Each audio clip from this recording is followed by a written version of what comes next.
Imaginez que cet animé serait sorti aux alentours de l'époque où le jeu de rôle d'origine a été créé.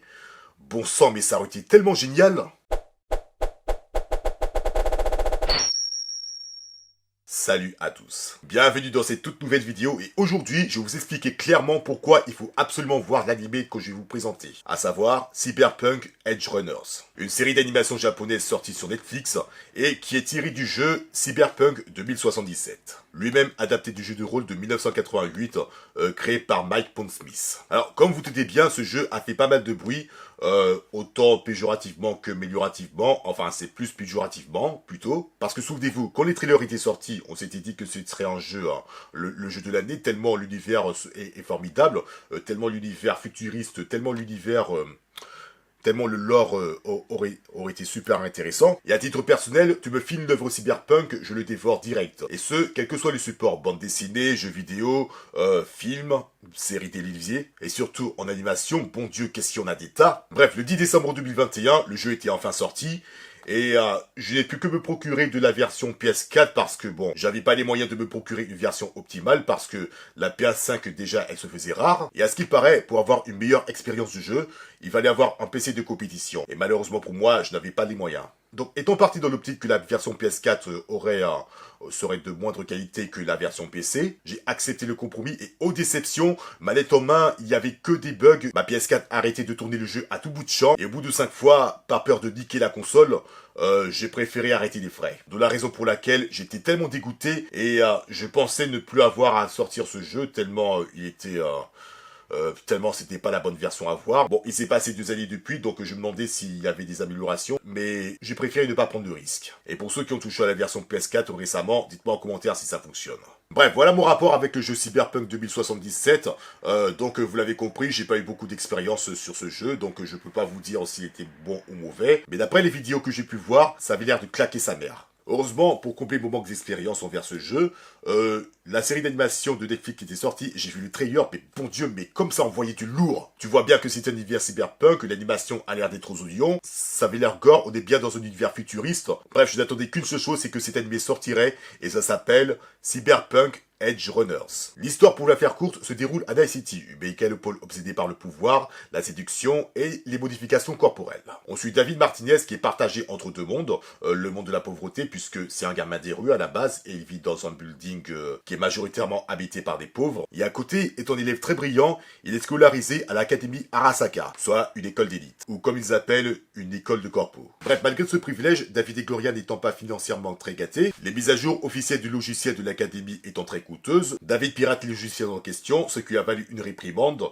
et suite à ça, un accident tragique s'est suivi, et du coup David se retrouve orphelin, et entre-temps, il a reçu une espèce de pièce, soit une espèce de colonne vertébrale qui permet de décupler sa vitesse, et c'est grâce à cet artefact, je sais pas si ça se dit, on va dire que c'est une colonne vertébrale améliorée, voilà, c'est comme ça que je le dirais. Et c'est cet artefact qui va finir par bouleverser la vie de ce jeune homme.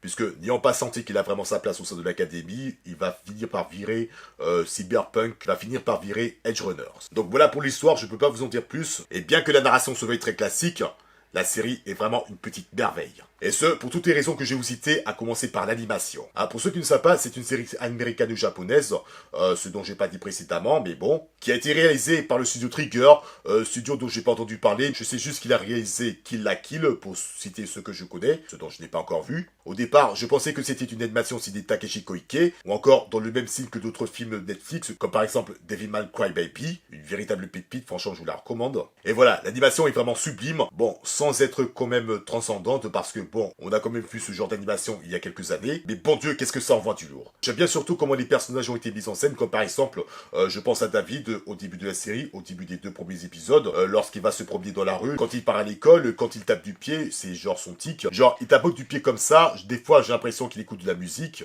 ou des fois c'est juste un tic de nervosité, comme je l'appellerais. Mais moi, ce que j'ai vraiment aimé, c'est toutes les fois où il active le pouvoir de sa colonne vertébrale, soit le Vita ou un truc dans le genre, je vous mettrai le nom par ici. Bref, une fois ce pouvoir activé, quand il bouge, on a vraiment l'impression qu'il se démultiplie, mais en fait, c'est juste des, comment on appelle ça, des espèces d'ombres qui le suivent afin de traduire une notion de vitesse. Et ce pouvoir a beau avoir été activé une dizaine de fois dans un épisode, je ne m'en lasserai jamais tellement c'est stylé ce pouvoir. Seulement, le problème de ce genre de gadget, c'est que plus tu l'utilises, plus tu vas avoir des effets secondaires, et il y en a un en particulier qui pourrait être irréversible. Comme vous l'avez compris, nous sommes dans un univers où certains personnages devront faire des modifications corporelles afin d'améliorer leur capacité physique. Dans le cas de David, pour ne citer qu'un seul exemple, sa colonne vertébrale lui permet certes de décupler sa vitesse, mais plus il l'utilise, et plus il va finir par affecter son cerveau. Et comme le cerveau possède des terminaisons nerveuses, qui sont elles-mêmes liées à la colonne vertébrale cybernétique, voilà, c'est le mot que je cherchais, eh bien, l'appareil en question étant en chrome, qui n'est pas censé se mélanger avec tout ce qui est organique, je ne peux pas trop vous dire en détail ce qui se passe de mémoire, donc dites-moi en commentaire si c'est ça exactement. Mais plus tu possèdes du chrome dans ton corps, plus tu vas finir par avoir une sorte d'overdose, un peu comme une drogue en fait, et à la fin tu vas finir par devenir cyberpsychose. Soit un état dans lequel tu as des impulsions meurtrières, tu sombres littéralement dans la folie et tu vas foutre le bordel autour de toi. Et lorsqu'un personnage vit cyberpsychose, je peux pas tout vous spoiler, mais en tout cas, c'était très bien mis en scène, à un point où je me demande si les créateurs n'avaient pas pris de la drogue entre temps.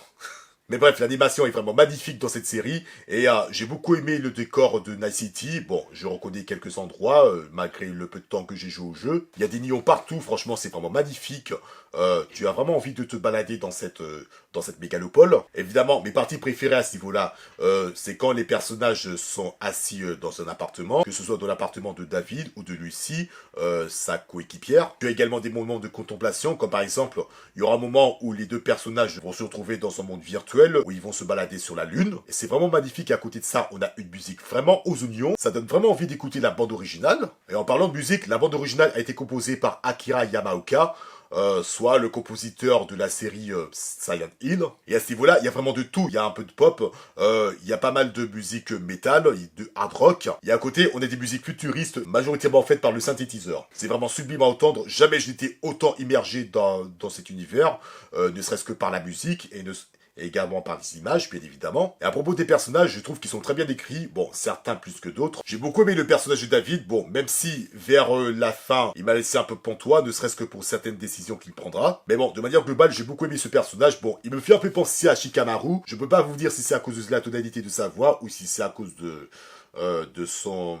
attitude décontractée au début de la série. Mais bon, curieusement, il me fait un peu penser à Shikamaru, ce qui explique un peu pourquoi j'aime ce personnage, parce que Shikamaru, c'est mon personnage préféré de Naruto. Lucy, la détrôneur qui fera la rencontre de David, j'ai beaucoup aimé également. Et il y a des tas d'autres personnages, mais ceux que je retiendrai le plus, c'est Ben, le gros balèze du groupe, même le chef de la bande. Il est badass, il est costaud, il est super fort, et toutes les mises à mort qu'il causera, bah, c'est vraiment jouissif, tellement c'est vraiment sanglant. Comme par exemple, comment il éclate littéralement un gars avec son espèce de gros canon, bon sang, c'était jouissif. Et pour ceux qui ont vu la série, on est d'accord que le meilleur personnage, c'est Rebecca.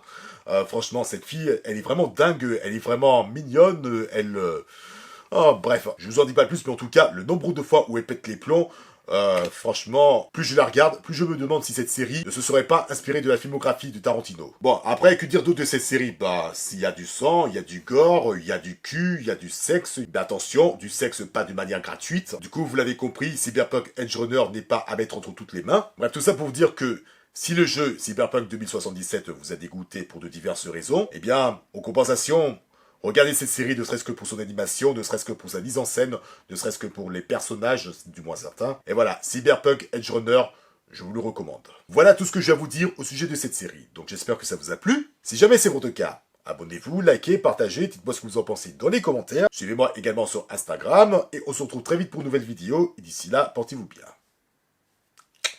Ciao.